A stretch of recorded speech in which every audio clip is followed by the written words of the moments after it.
A gente, quando entra nas redes sociais, a gente vê aí só falar de escândalo, de falsos profetas, de tanta coisa que está acontecendo, e isso entristece muito. Mas é motivo de nós alegrarmos.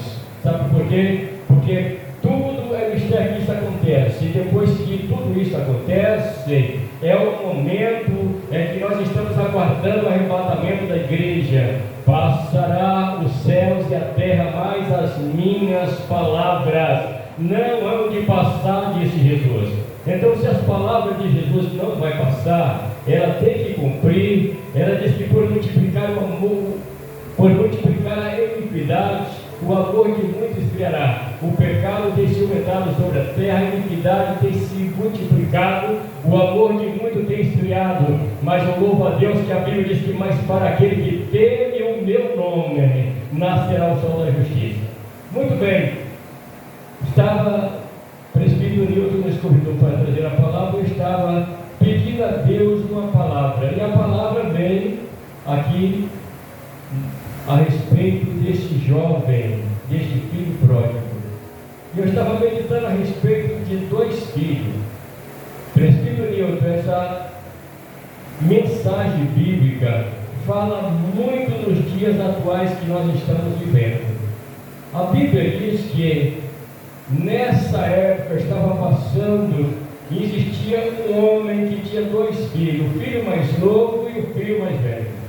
E por falar de filho mais novo e filho mais velho, é que eu quero nessa noite estar meditando um pouco o perigo que corre a vida da gente quando tem um irmão mais velho por perto. Porque aquele filho rebelde, aquele filho pródigo, ele até que tinha um coração bondoso, porque ele sonhava. O sonho dele é que ele sabia que o seu pai tinha muito dinheiro, seu pai tinha muita fazenda, seu pai tinha muitas condições. E este jovem começa a olhar e ver que lá fora tem países mais desenvolvidos. É o que está acontecendo no meio do povo hoje. Quantas pessoas que você e eu conheceu que era uma membro da igreja, que cantava num coral, que fazia parte do conjunto da igreja, que tocavam, que oravam, que pregavam, que falavam do amor de Jesus, e hoje já não vai mais para a igreja. Isso se quer dizer filho pródigo. E o filho pródigo, muitas vezes ele sai, não é pensando que se vai dar mal na vida, é porque tem um sonho que acha que lá fora ele vai realizar aquele sonho e depois ele volta e tudo bem. Só que depois que chega lá fora, as coisas mudam e acontece diferente, que foi o caso desse jovem aqui. A Bíblia diz que este moço, ele diz para seu pai, diz: pai, eu quero a parte que me pertence da fazenda. Talvez aquele moço comece a olhar, irmão Nilton, e diz: olha, meu pai não está mais sabendo administrar. Se eu pegar a minha parte, eu vou fazer render, eu vou multiplicar, eu vou investir, porque tem pessoas que pensam que ele vai investir. Ele não pensou que aquele dinheiro dele ia acabar. Ele achava que ele ia desfrutar lá fora, ia negociar, e alguma coisa boa ia acontecer na vida dele. Mas, para a surpresa dele, o versículo que nós outrora lemos, disse que começou a passar uma crise de fome naquele país. Aquele moço, enquanto tinha dinheiro, tinha amigo, enquanto tinha dinheiro, tinha boas amizades, enquanto tinha dinheiro, tinha pessoas do seu lado, mas daí a pouco acaba seu dinheiro. Porque a primeira coisa de quando a pessoa, o cristão que serve a Deus, que se afasta dos caminhos do Senhor, ele começa agora a entrar pelo caminho do desespero, porque ele já não se encontra mais a presença de Deus na vida dele, e ele começa a perder o rumo da coisa. A Bíblia diz que ele, gastando tudo que tinha, uma fome que chega no país, ele começa a passar necessidade. Só que ele sabia que o seu pai tinha muitos empregados, tinha muitos trabalhadores salariados, que trabalhavam diária, que era jornaleiro, e seu pai tratava bem. Só que o que ele não sabia até o momento, que não era todo o patrão que era que nem o seu pai. Porque tem pessoas que pensam que o seu patrão lá fora é bom como o patrão que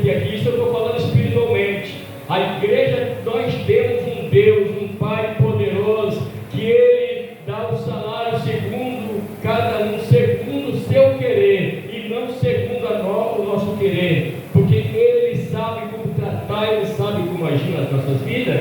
Porém, aquele pai deste jovem, ele tratava bem os seus empregados, comia bem, vestia bem, tinha uma diária boa, provavelmente porque o seu pai era um pai bondoso. Só que quando ele chegou lá fora, ele procura também um patrão. E quando ele procura o patrão diga para ele: olha, só tem agora um trabalho para poder cuidar de porcos. E quem já morou na fazenda, ou quem ainda mora, ou que já cuidou de porcos, sabe que os porcos, eles não têm cuidado para poder comer. Se coloca comida dentro de um coxo, por exemplo, entra um pequeno, o grande, joga o outro por cima do outro, e cada um pega umas raízes maiores, vai correndo, e aquela briga tremenda. Então suja tudo. Daí a pouco, quando coloca uma série a comida para porco, daí a pouco está todo mundo sujo, um cai por dentro. E assim era a situação daquele jovem. E aquele jovem deseja comer as bolotas, as lavagens que os porcos estavam comendo, mas ninguém lhe dava nada. Essa era a situação daquele jovem. Só que, por exemplo, ele agora se encontra naquela situação, e eu imagino que ele pensa: olha lá, na casa do meu pai, até os empregados estão passando bem, e eu como filho estou aqui passando necessidades. Mas quantas vezes ele quis voltar? Quantas vezes, presbítero Nilton, talvez aquele jovem pensou em voltar, mas sabia que tinha que encarar o irmão mais velho, porque encarar o pai é fácil. Aleluia! Encarar o pai é fácil, porque sabe que o pai é amoroso, sabe que o pai está com as mãos estendidas, sabe que o pai está pronto a perdoar. Mas o irmão mais velho sempre critica, sempre joga pedra, sempre cria birrinha por o que aconteceu com o irmão mais velho.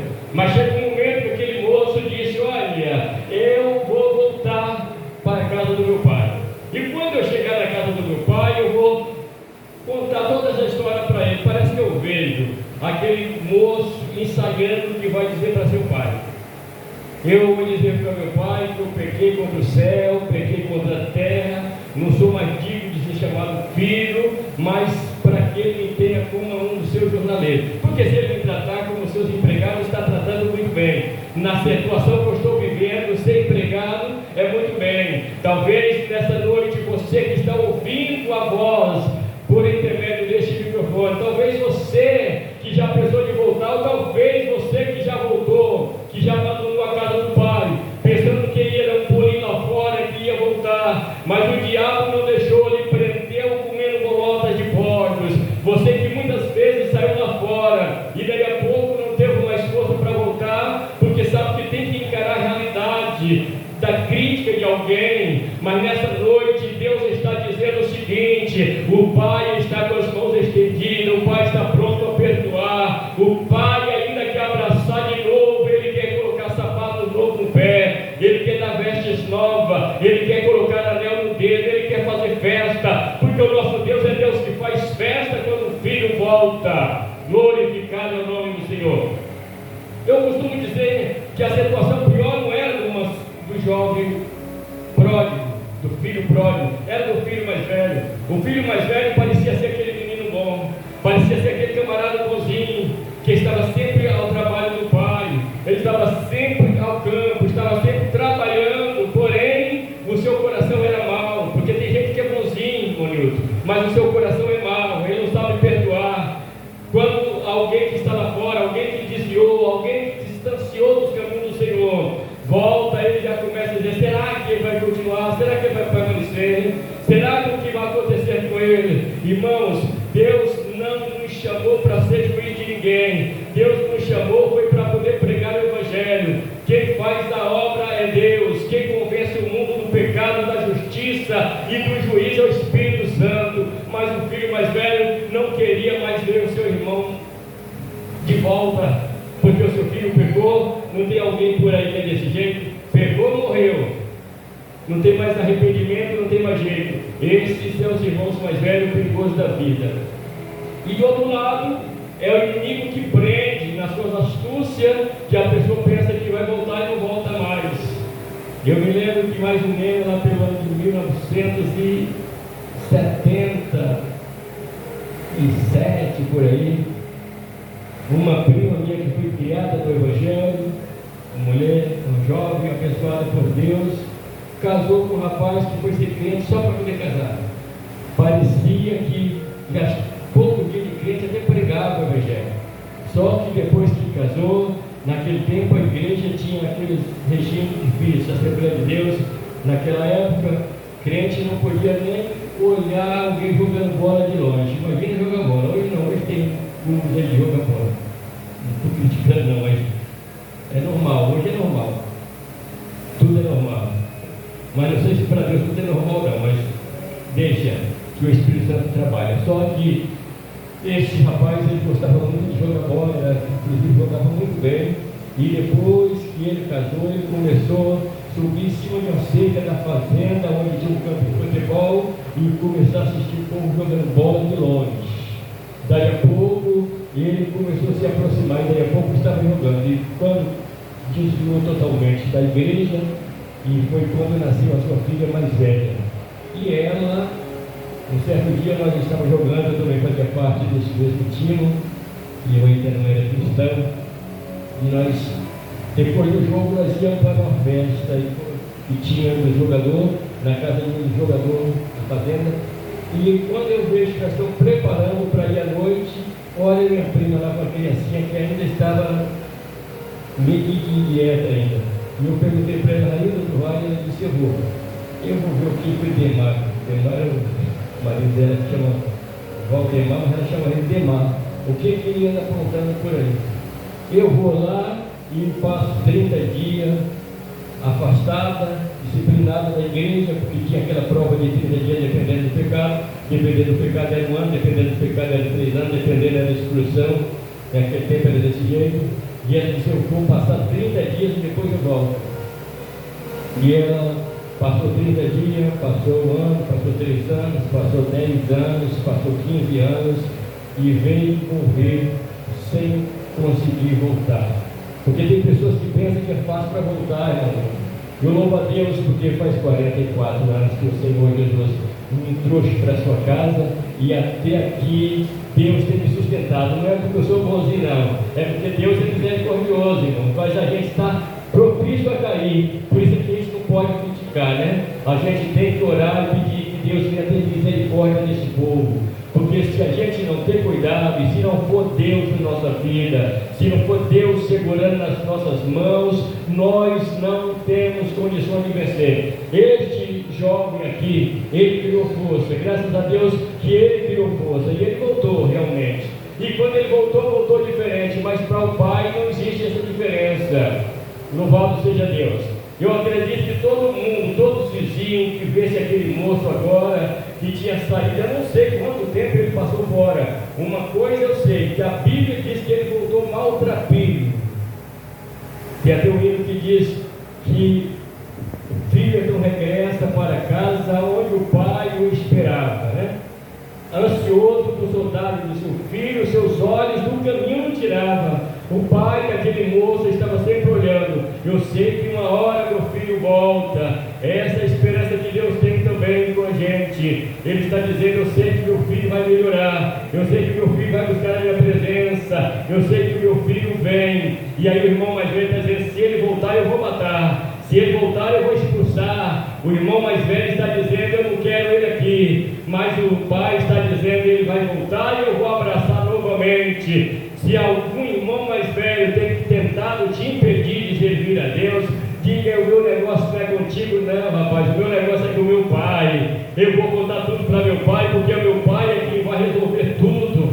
Glória a Deus, porque o pai está pronto para fazer festa. A Bíblia diz que ele voltou. E quando ele volta, e o seu pai que de longe já estava, missionária Célia, com um olho no caminho, vendo um filho barbudo, um filho maltrapilho, com as roupas tudo rasgadas, já não tinha mais um sapato no pé, talvez andando descalço com esses mendigos que andam por aí. É a situação desse jovem que volta, um jovem empreendedor, um jovem rico, um jovem milionário, que agora está voltando nas condições de mendigo, voltando para casa. Mas o importante é que ele voltou. Não importa a situação que alguém está passando, mas voltar, irmãos, igreja, se ele voltar, vamos abraçar. Não vamos deixar para cá, como diz a irmã, não vamos deixar para abraçar só no ano novo, nem no Natal, não. Vamos abraçar em qualquer momento e dizer: Deus te ama e eu te amo também. Foi o que aquele pai fez. O pai agora vem de encontro daquele filho. Imagina a cena: um filho vindo ali e o pai ia ao encontro do filho. E aí o filho, quando se aproxima, ele diz: Pai, eu pequei contra o céu, eu pequei contra a terra, e já não sou mais digno de ser chamado de filho, mas tenha-me como do teu jornaleiro, para mim já é suficiente. Aí o pai chega e abraça ele, aleluia. O pai chega e dá aquele abraço gostoso, chama um dos seus empregados e diz: olha, sabe aquele bezerro cevado, e aquele bezerro que é separado ainda de novo, para poder deixar bem tratado, para ter aquela carne bem macia. Louvado seja Deus. Está preparado para um momento especial. Ninguém sabia qual era o momento, irmão Nilton, que ia ser matado aquele bezerro. Talvez o filho mais velho, por ser um filho obediente, talvez ele está pensando nisso: olha, de repente meu pai vai matar esse bezerro cevado no meu aniversário para poder fazer uma festa. E quando, para surpresa dele, ele está no campo trabalhando como sempre, era um moço trabalhador, estava no campo trabalhando, e quando ele se aproxima da casa, diz a Bíblia que ele escuta barulho de som, música, dança. O povo estava se alegrando ali naquela casa. E quando o jovem chega, ele recusa de chegar até a sua casa. Ele fica a uma distância e diz: o que está acontecendo? Não vou chegar até aí. Um dos seus empregados vai ao encontro dele e diz: olha, sabe o que está acontecendo? O que está acontecendo? É o teu irmão que voltou. Em vez de ele se alegrar, sabe o que ele fez? Disse: não vou entrar nessa casa. Eu não vou aí porque meu pai nunca fez uma festa dessa para mim, que nunca transgredi nenhum dos seus mandamentos. Estou sempre ao seu dispor. Meu pai nunca matou nenhum cabrito para poder fazer uma festa comigo. Tem gente que é todo cheio de ciúmes, todo cheio de não toca em mim. Louvado seja Deus. Fez aquela berrinha, fica lá fora, seu pai vai encontrar dele, seu filho. Ele era dono de tudo e não sabia. Tem gente que é dono de tudo e fica fazendo berrinha ainda. Deus tinha tudo para ele. Nós temos de Deus tudo nas nossas mãos. Deus já nos deu seu Filho para poder morrer na cruz, para nos salvar. Já batizou com o Espírito Santo, já enviou o Consolador para estar conosco todos os dias, para estar com a gente. E a gente está preocupado com o que está acontecendo lá fora, o que está acontecendo lá no mundo, o que está passando. Mas nessa noite Deus está querendo mostrar para mim e para você que Ele ainda está no controle de tudo. Ele ainda é aquele Pai amoroso que está dizendo: filho, eu sei que você não tem força mais, mas eu quero te ajudar, eu quero te segurar nos meus braços, eu quero te colocar de pé, eu quero te sustentar. Glória a Deus. Aí o pai tenta trazer ele e dizer: meu filho, tudo que é meu é teu, tudo aqui, isso aqui é teu. Como que tu diz que eu não te dei um cabrito? Tudo te pertence. Mas era justo eu fazer festa para esse teu irmão, porque ele estava perdido, mas foi achado. Então alegremos-nos, regozijemos-nos, porque este teu irmão agora foi encontrado. Louvado seja Deus. A Bíblia é muito clara a dizer que Jesus faz festa, os anjos fazem festa no céu, quando o pecador se arrepende, por mais do que 99 que não depende de arrependimento. Irmãos, Deus trabalha diferente. Tem aquele hino lá da Raiz de Ravel que diz que a maneira que Deus age, a mente humana não pode entender. E tem hora que a gente fica tentando, tem hora que a gente fica preocupado tentando. Tantas pessoas que parecem que não prestam, tantas pessoas que a gente pensa que não tem valor. E aí Jesus pega, coloca ele de pé, faz dele um cidadão de bem, compra ele com preço precioso, com preço de sangue, muda a história dele, e daí a pouco ele está pregando o Evangelho. E outras pessoas que julgavam ele, que pensavam que era o tal, daí a pouco está caindo, daí a pouco está prostrado, e a gente não sabe qual é o segredo. O segredo sabe por quê? Porque Deus, ele não faz acepção de pessoas. Nós às vezes fazemos, mas Deus não faz acepção de pessoas. É por isso que esse filho próprio se deu bem na vida. Quando ele volta, aí O pai manda ele fazer a barba, tomar um banho, pega uma barba nova, uma sandália nova, ou uma pregada nova, que era o uso do tempo, e manda ele colocar nos pés.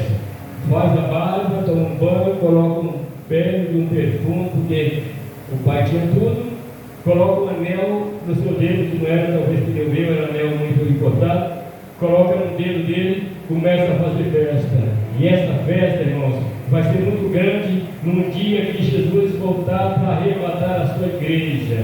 Irmãos queridos, vai ter um dia de surpresa. A Bíblia diz que no dia de Jesus, quanta surpresa! Fadiga e pavor para quem ficar. Para quem ficar vai ser triste demais. Para quem ficar vai ser dia de tristeza. Porque a Bíblia diz que o Senhor voltará no momento de abrir e fechar de olho. Ele voltará para arrebatar a sua igreja. E no momento a igreja estará subindo ao encontro do Senhor, nas nuvens do céu, entrando para as bodas do Cordeiro. Vai haver uma grande festa. E no momento que a igreja está festejando, o mundo está lastimando, o mundo está gemendo. A Bíblia diz que hoje o mundo se alegra. Não é verdade que o mundo está alegrando por aí? Você vai na praça, como o amigo diz aí, na segunda-feira, ou qualquer dia, é muita festa. Nos campos é muita festa, tem muita traição para eles. E às vezes, irmãos, aqui é porque aqui é lugar de sacrifício. E lugar de sacrifício não é muito fácil mesmo, não. Lembra de quando um dia Deus chama Samuel e diz para Samuel descer a casa de Jessé o Belemita? Quando diz para ir na casa de Jessé o Belemita, puxei aqui um pouquinho só para mostrar para os irmãos aqui um pouquinho o porquê que está acontecendo tudo isso aí. É porque o lugar, a igreja, é lugar de santidade, é lugar de sacrifício, e aqui não é fácil. Quando alguém está passando de fora, principalmente quem não conhece ainda a palavra, tem uma dificuldade, irmão meu, para entrar. Eu acredito que o senhor já passou por essa dificuldade.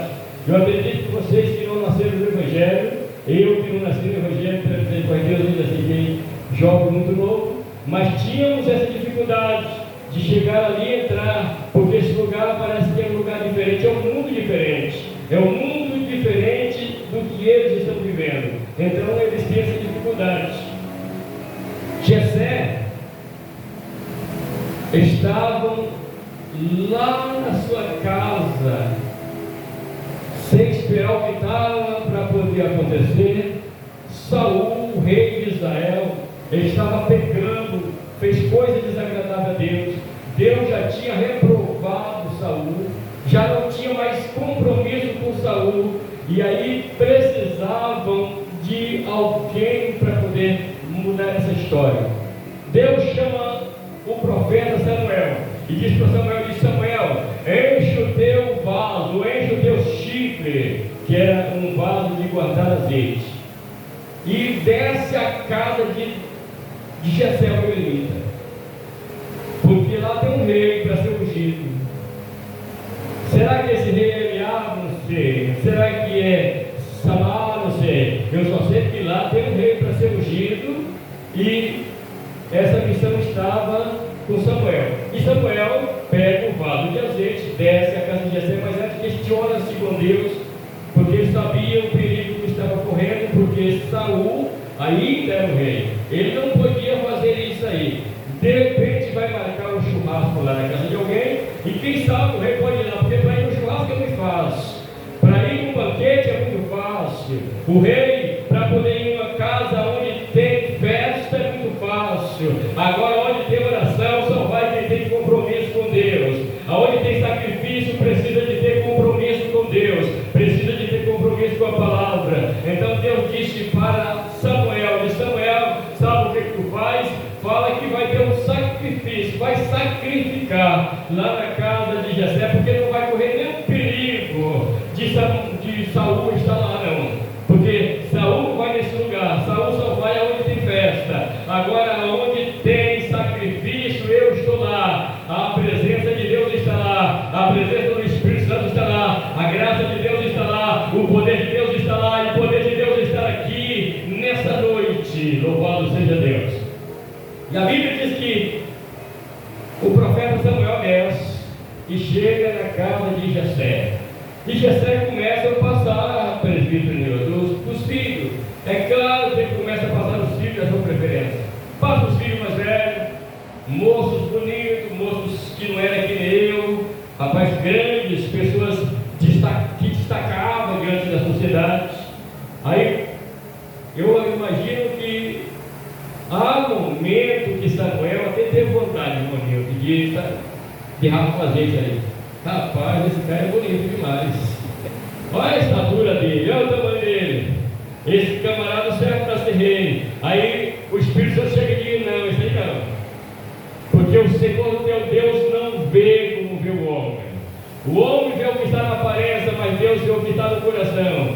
Mas então será que Deus está enganado? Porque passou todos os filhos de Jessé e nada aconteceu. Todos que vinham, Deus dizia para o profeta: não é este, não é este, não é este, não é este, não é este, não é este.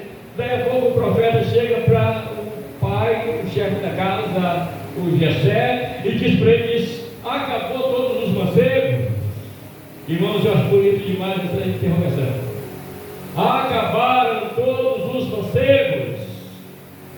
Parece que eu vejo um vazio ali. Parece que eu vejo um pai que está quase pronto, irmão Nildo, a dizer: acabou, porque o que tenho não adianta nem apresentar. Acabou, porque o que tenho não está nem aqui. É pastor de ovelha.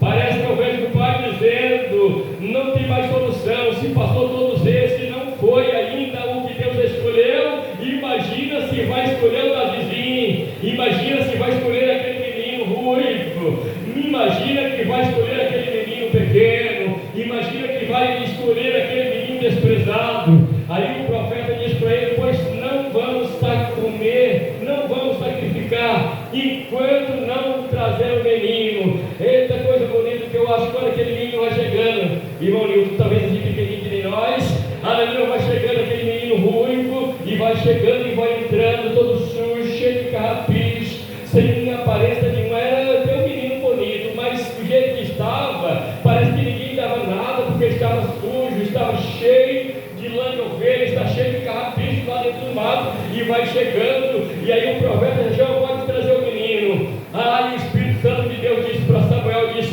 pode derramar o azeite sobre ele, que é este sim, este é o rei de Israel. Louvado seja Deus. O Senhor Deus que nós servimos, ele não vê como vê o homem. Irmão, se Deus vê como vê o homem, eu estava perdido. Eu nasci em um lar de 8 filhos, filho mais novo, um lar de uma pobreza tremenda. Minha mãe já é uma senhora de 42 anos, e quando nasci muito pequeno, em um lugar muito pobre, no sul da Bahia, na época a família estava passando por muita necessidade, e dizem que eu nasci muito pequeno, e alguém olhou e disse para minha mãe: você aí não vai comer muita farinha não, esse não vai sobreviver. Eu, sendo o filho mais novo, menor da casa, menor da família, sempre quando eu leio a história de Gideão, que era o mais novo da sua casa e era a família mais pobre, eu me lembro da minha história. E aí, graças a Deus, tenho comido muita farinha. E Deus achou por bem de me chamar ainda na minha mocidade para fazer a sua obra. Glória a Deus. Então, irmãos, mas até hoje, quando as pessoas olham para a gente, já não dá nada. Imagina, quando chega o que encosta a bicicletinha, se chegasse com o carro importado, é muito bom de ser recebido, de ser aceito. E eu louvo a Deus que pela misericórdia do Senhor, mesmo sem estatura, mesmo sem condições, mesmo com pouco estudo, mas pela graça de Deus, Deus me chamou na minha mocidade. Passei 2 anos servindo a Deus como diácono, passei 16 anos servindo a Ele como presbítero, 23 anos servindo a Ele como evangelista, e agora já na idade, o Senhor achou por bem de nos entregar essa credencial de pastor, mas isso para mim não é nada. Para mim o importante é Deus. Irmãos, eu sempre falo com os irmãos lá na congregação, eu sou o mesmo que eu era lá na minha mocidade. Eu era líder de jovens da minha cidade, eu passei 5 anos. Quando eu entreguei a juventude, eu já era presbítero da igreja, e um dia uma das jovens, que era no meu tempo, inclusive padrinho de casamento, e ela disse comigo, disse, agora não pode mais chamar de Carlinho, porque a gente tinha aquela intimidade de chamar por nome, não posso mais chamar de Carlinho, porque agora é presbítero. Falei, eu sou o mesmo Carlinho, muito conheceu o jovem, nós somos a mesma coisa. Esse negócio de título, posição, isso vai ficar tudo aqui, esse negócio de anel no dedo fica aqui, tudo fica aqui. Sabe quem vai subir? É a gente que vai subir se estivermos ligados na videira verdadeira. Louvado seja Deus, se estivermos ligados em Cristo, Ele vem buscar a sua igreja. Mas para poder não fugir aqui do mancebo, para poder encerrarmos também a palavra, a Bíblia diz que esse mancebo aqui, esse jovem que estava perdido, ele bateu, quem sabe, muita porta, irmão Deus. Quando ele tinha dinheiro, não precisava bater porta não. Onde chegava, entra, seu fulano de tal. A Bíblia não dá o nome dele, chama ele de jovem perdido em alguns lugares, chama de jovem perdido, chama de tudo, mas muito menos chama ele pelo nome que o pai dele deu. Porque a pessoa, quando perde a presença de Deus na vida, perde a identidade. Todo mundo chama de qualquer jeito. Se a pessoa, aquela pessoa que vai passando, alguém diz, já vem lá o cabeludo, já vem lá o fulano de tal. A gente fica sem nome, mas Deus chama a gente pelo nome, dependendo das nossas condições, dependendo da nossa posição, dependendo de quem nós somos ou de quem deixamos de ser. Deus está chamando pelo nome, e Ele não vê como vê o homem. O homem vê o que está na aparência, o homem vê o que está na identificação, mas Deus não. Deus vê é o que está no coração. Eu sei que Deus está olhando o coração de cada um nessa noite, assim como Ele está olhando para o meu coração, para o presbítero Nildo, para vocês aí. Ele está sabendo como é que nós estamos, Ele está sabendo o que nós somos, Ele está querendo, aleluia, mudar a minha história, a nossa história, cada dia, mas para melhor. Glória a Deus. Não para ser melhor, mas mudar para melhor. Glória a Deus. Porque tem pessoas que pensam que a história dele mudar para melhor é para ser melhor do que alguém. E aquela história de alguém que quando começam a criar uma posição, já começa a mudar tudo. Que Deus possa abençoar a vida de todos nós, de todos vocês. Eu quero, neste momento, estar agradecendo a Deus por poder estar aqui. Graças a Deus, porque Deus, como para o presbítero meu que já disse, que Deus não é um Deus de qualidade, de quantidade, mas sim de qualidade. É verdade que também no meio da quantidade tem a qualidade também. Mas eu costumo entender e dizer que das maiores pregações que Jesus fez, de um resultado tremendo, ele pregou para uma só mulher. Eu tenho procurado, eu sei que Jesus pregou muito, pregou dentro do barco, pregou em todo lugar que ele passava, ele ensinava, ele pregava, mas ficou uma história muito bonita de quando só ele e a mulher lá no poço de Jacó. Irmãos, eu nunca vi um trabalho tão bem feito daquele jeito, de uma mulher que ninguém dava nada por ela. A Bíblia diz que aquela mulher buscava água no poço só meio-dia, na hora que o sol estava mais quente, que era uma certeza que não tinha ninguém ali. Sabe por que ela ia naquela hora? Porque a vida dela era ser criticada pelas outras. A vida dela, ela não podia ir de manhã, porque quem morava em uma região seca e que tinha que buscar água, tinha que levantar de madrugada, bem cedo, antes do calor do dia, para poder buscar água, para poder encher os cântaros. E eu então passei alguns momentos e alguns lugares assim, que o povo tinha que ir abaldar os animais para poder buscar água cedo e trazer para poder encher as vasilhas, os potes, né, que costuma chamar no Nordeste, para poder ter água para usar durante o dia. Essa mulher não podia ir nesse horário, sabe por quê? Porque era muito criticada. Eu imagino que quando aquela mulher, eu tinha passado pela rua, alguém disse, olha, já vai lá a mulher que gosta de tomar o marido dos outros. Já vai lá a mulher que gosta de fazer isso. Já vai lá a mulher que tal jeito. E aquela mulher procurava andar na hora que os outros não iam, mas foi na hora que Jesus encontrou com ela. E a Bíblia diz que Jesus vai saindo para ir para a cidade de Sícar, junto da idade lá de Jacó. E quando chega perto da cidade, antes de entrar, que era na entrada da cidade, Jacó investiu muito em cavar poços na época. Então a cidade de Sícar cresceu e o poço ficou um pouco afastado do centro comercial da cidade. Então o povo tinha que ir de longe buscar água ali. Aquela mulher vai chegando justamente para poder buscar água. Jesus, já sabendo tudo que ia acontecer, ele chega no poço, ele diz para os seus discípulos, olha, vocês vão lá na cidade comprar comida e eu aguardo vocês aqui. Os discípulos, sem entender nada, o que Jesus vai ficar fazendo aí? Jesus vai ficar aqui.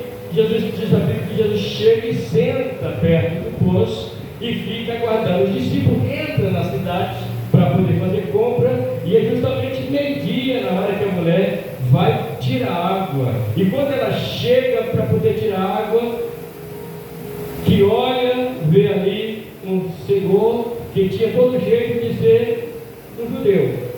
Ela, sendo a mulher samaritana, sabendo que existia uma barreira muito grande entre samaritano e judeu, e ela vai chegando ali, certamente pensando até, dizendo, olha, já encontrei dificuldade, olha o que eu estou encontrando na frente. Aí Jesus olha para ela e diz, mulher, dai-me água viva, dai-me beber água, dai-me beber. E ela diz, Senhor, o Senhor não tem como tirar nem eu. A água viva era aquela água que está na profundeza, porque a água de cima, sempre com a caloria do sol, ela fica mais quente. Mas lá no fundo da cisterna ou do poço, aí fica a água que está mais fria, que é a água viva. Precisava de tirar essa água lá embaixo, e ela não tinha como tirar. Jesus disse, tu não está entendendo nada. Se tu entendesse quem é que está te pedindo de beber, tu pediria, eu te daria água viva. E aquela mulher disse, Senhor, tu é maior do que o nosso pai Jacó, que nos deu ele, o poço que nós bebemos, os nossos animais, os nossos filhos. Jesus disse para ela, disse, mulher, qualquer beber dessa água tornará a ter sede, mas aquele que beber da água que eu der, nunca mais terá sede, porque nela se fará uma água que jorra para a vida eterna. Aquela mulher disse, pois eu quero dessa água. Glória a Deus. Irmãos, quem quer dessa água, quem recebe dessa água, nunca mais é o mesmo. Quem recebe dessa água de verdade, nunca mais é o mesmo. Ele pode viver em qualquer momento, em qualquer situação, passando por qualquer motivo, mas esta água está jorrando no seu coração. Jesus é a fonte de água que jorra para a vida eterna. Foi esse que nós encontramos. Então aquela mulher, depois disso, a Bíblia não diz que ela pegou mais um canto de água para levar para a sua cidade, não. Ela deixa ali o cântaro e volta. E quando ela entra na cidade, ela já entra pregando a palavra de Deus. É o segredo de quem tem Jesus na vida. É o segredo que tem o irmão Nilton aí, que mesmo no meio daquela multidão de gente fazendo barulho, mas ele vai lá e começa a pregar a palavra de Deus. Não está importando quem é que está ouvindo, quem é que está dando crédito, quem deixou de dar crédito, está na rádio anunciando. Irmão, foi um momento que eu me senti muito feliz, viu, irmão Nilton? Que eu estava trabalhando na igreja, estava fazendo um muro lá, porque nós procuramos a igreja, fizemos um serviço lá, desde quando eles estão lá fazendo, mas como a gente precisa de sobreviver, trabalhar também, não tem muito tempo. E quando eu estou trabalhando, não tem como ouvir. Mas quando eu estou na igreja lá, um tempinho trabalhando lá, eu já, primeira coisa, eu já ligo o rádio para poder ver o programa do presbítero Nilton. E por intermédio desse programa, irmão Nilton, eu acabei ficando conhecido e muito conhecido de um casal lá de Vitória da Conquista, que é da cidade dos meus pais. Meus pais e meus irmãos mais velhos nasceram em Vitória da Conquista. E aí tem um casal lá que é o missionário, o pastor Itamar, e a missionária Cassiano, que eu lembrando quem é, e eles sempre estão em contato comigo, mesmo que não estão ouvindo o programa, eles todos eles me mandam mensagem, principalmente a missionária Cassiano, ela sempre está falando comigo. É coisa boa, irmãos, é bom ouvir a palavra de Deus. Se eu fosse vocês, começar a divulgar, porque um vai passando para outro, outro vai passando para outro, e pensa que não é um motivo, um meio de evangelizar. Que Deus possa abençoar a vida do irmão Nilton, que está fazendo esse trabalho maravilhoso, sem receber do homem recompensa. Ele não está cobrando nada, porque pelo menos ninguém nunca cobrou para poder fazer anúncios ali, né? E eu acredito que todo mundo que pediu o lá está com todo o prazer, entendendo, orando e fazendo a obra de Deus. Então, irmãos, vamos ter cuidado para não sermos o irmão mais velho. O irmão mais velho é um perigo. Fica com essa palavra, igreja. Irmão mais velho, eu estou dizendo na forma espiritual. Não estou dizendo que nosso irmão mais velho. Tem muitos irmãos, inclusive o meu irmão mais velho, que ele está vivo, é uma bênção na minha vida. Foi ele que acabou de me criar, foi criado com ele, minha mãe morreu, estava com 11 anos, e ele foi quem acabou de me criar, e é uma bênção na minha vida, ele pode estar preparado. Mas eu estou falando daquele irmão mais velho que não quer ver o sucesso da gente. Aquele irmão mais velho que quer ver a gente longe, que acha que a gente não merece perdão mais, porque errou. Errar é humano. Agora, permanecer no erro não pode. Tem que voltar. E quando volta, irmãos, tem que ter um irmão com o coração aberto para poder ajudar o pai a abraçar e dizer: olha, fica aqui conosco. Vai ser uma festa, vamos fazer festa, vamos alegrar, porque o povo de Deus é festeiro. Mas não é essa festa de soltar pombo e fazer barulho por aí fora, não. É festa espiritual, da glória a Deus, exaltar, louvar e fazer a obra de Deus acontecer. Então, que Deus abençoe a vida de cada um que teve essa paciência de estar aqui até este momento, ouvindo a palavra de Deus. A Bíblia diz que ele quer de Deus sobre a palavra de Deus. Então, eu creio poderosamente que Deus tem muitos filhos aí que afastou, que Ele está querendo trazer de volta. Ele quer trazer, Ele quer abraçar novamente, mas muitas vezes esses filhos ficam com medo de voltar, porque dentro da igreja talvez tenha alguém para poder apontar para ele.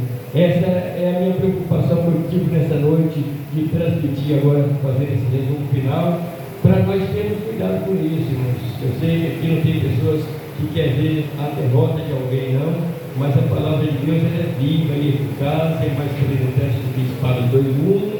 Mas eu conheço, já vi muitas pessoas que têm essa atitude assim. Aconteceu comigo. Eu saí de São Paulo em 86, em missão para o estado do Pará. Deus me enviou como missionário para o estado do Pará em 86. E em 87 eu assumi a liderança da igreja, onde eu me converti no Maranhão, que era de São Paulo, do Pará. E quando eu cheguei ali, eu encontrei um irmão que, primeiro que ele disse comigo, que disse: agora, irmão, você vai disciplinar o irmão fulano e tal, né? Porque esse irmão aí, ele é muito problemático, gosta muito de politicar, essas coisas tudo. Falei para ele: irmão, eu não vim aqui para disciplinar ninguém, eu vim aqui para dar continuidade de uma obra, e é muito melhor a gente tentar conversar para poder emendar e não cortar, porque a obra de Deus não é obra de divisão. É claro que tem momentos que é preciso acontecer, mas a gente tem que trabalhar unido, amando e buscando solução. E nós queremos buscar solução para que não precisa de afastar, mas sim vamos abraçar quem precisa de um abraço, vamos abraçar quem necessita, porque quando arranca uma árvore, ela sempre vai derrubar alguém juntamente com ela. Então precisamos de abraçar e não de derrubar. Que Deus em Cristo nos abençoe. Eu quero agradecer a oportunidade, irmão Nilson, que Deus abençoe, e aguardamos lá amanhã que possamos estar glorificando a Deus. Então, só confirmando aí